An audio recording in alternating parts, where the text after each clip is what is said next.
Korea merupakan sebuah negara di Asia Timur yang terletak di semenanjung Manchuria dengan keluasan 220,840 km persegi yang pada hari ini terdiri daripada dua negara bahagian, iaitu Korea Utara dan Korea Selatan. Di samping itu, Korea mempunyai sebanyak 3,200 buah pulau. Menurut ahli sejarah, bangsa Korea merupakan turunan daripada beberapa suku Mongol yang berpindah randah dari Manchuria.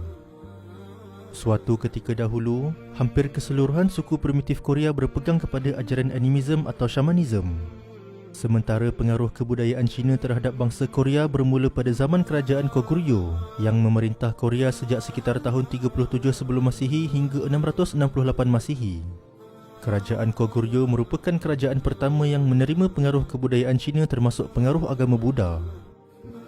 Kemasukan Islam di Korea pula dikesan berlaku pada awal abad ke-9 Masihi dengan kedatangan para pedagang dari Arab dan Parsi. Termasuk dalam rombongan ini ialah seorang pengembara dan ahli geografi Islam terkenal, iaitu Ibnu Khurdazbih. Setelah ramai para pedagang Islam yang bermukim di Korea, maka lahirlah perkampungan-perkampungan Islam di sana. Orang Arab datang ke semenanjung Korea kali kedua pada masa pemerintahan Raja Gyeongjong dari dinasti Koryo tepatnya pada tahun 1025 Masihi. Dianggarkan sebanyak 100 orang Arab yang datang sambil memperkenalkan kebudayaan dan peradaban mereka kepada bangsa Korea. Pada era ini, Islam mula tersebar di Korea. Namun Islam boleh dikatakan hilang buat seketika dari Korea sebelum diperkenalkan semula pada abad ke-20.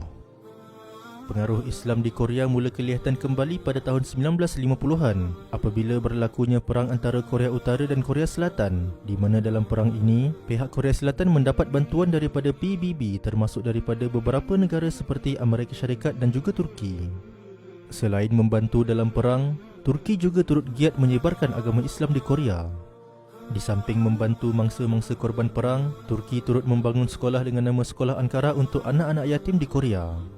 Dengan kesungguhan dan keikhlasan tentera membantu penduduk Korea membuatkan mereka mulai tertarik dengan agama yang dianuti oleh orang Turki, iaitu Islam. Di antara tentera Turki yang menjadi pendakwah pertama menyebarkan Islam kepada penduduk Korea saat itu ialah seorang imam bernama Abdul Ghaffur Kara Ismailoglu. Cara penyampaian dakwahnya yang memberikan rasa simpati dan terharu sehingga penduduk Korea setempat akhirnya memeluk agama Islam. Antaranya ialah Abdullah Kim Yudo dan Umar Kim Jin-kyu yang merupakan penganut Islam pertama di Korea pada waktu itu. Sejak daripada itu, Islam mulai subur di Korea meskipun benih-benih Islam sudah mula ditanam sejak zaman dinasti Goryeo pada abad ke-11 Masihi lagi.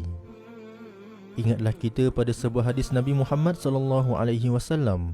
La yablughanna hadzal amru ma balaghal lail wan nahar wa la yatrukullahu baita madarin wala wabarin illa adkhalahu Allahu hadzal din bi'izzi azizin aw bidhulli dhalilin izzan yu'izzullahu bihil islam wa dhullan yudhillullahu bihil kufr. Sesungguhnya agama Islam ini akan sampai ke semua tempat yang sampai padanya siang dan malam. Allah tidak akan melewatkan satu rumah pun baik di kota ataupun perkampungan, kecuali Allah akan memasukkan agama ini ke dalamnya dengan kemuliaan orang yang mulia atau dengan kehinaan orang yang hina. Mulia kerana Allah memuliakannya dengan Islam dan hina kerana Allah menghinakannya dengan kekafiran. Hadis riwayat Imam Ahmad.